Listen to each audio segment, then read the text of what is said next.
আপনার দলিলে এক নাম আর এনআইডি কার্ডে আরেক নাম। এখন আপনি কি করবেন? প্রতিবারের মতো জমি সংক্রান্ত তথ্য দিয়ে আপনাকে সহযোগিতা করার জন্য সাথে আছি আমি, সার্ভেয়ার মোহাম্মদ আসাদুর রহমান। আপনার দলিলে এক নাম আর এনআইডি কার্ডে আরেক নাম।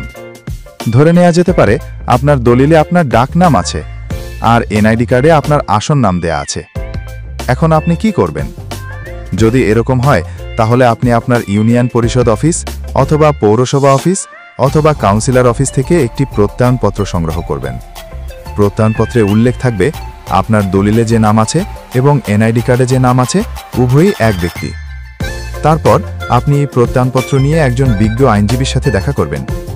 বিজ্ঞ আইনজীবীর মাধ্যমে আপনি একটি নোটারি হলফনামা তৈরি করবেন। নোটারি হলফনামার মধ্যে একজন ফার্স্ট ক্লাস ম্যাজিস্ট্রেটের সত্যায়িত করাবেন। তারপর এই সত্যায়িত কপি দিয়ে আপনি আপনার জমি জমার নামজারি, জমি বিক্রি, কর প্রদান ইত্যাদি প্রয়োজনীয় কার্যাবলী সম্পন্ন করতে পারবেন। ভূমি সংক্রান্ত আরও গুরুত্বপূর্ণ তথ্য পেতে চাইলে আমাদের পেজটিতে লাইক, ফলো, শেয়ার দিয়ে সাথে থাকুন।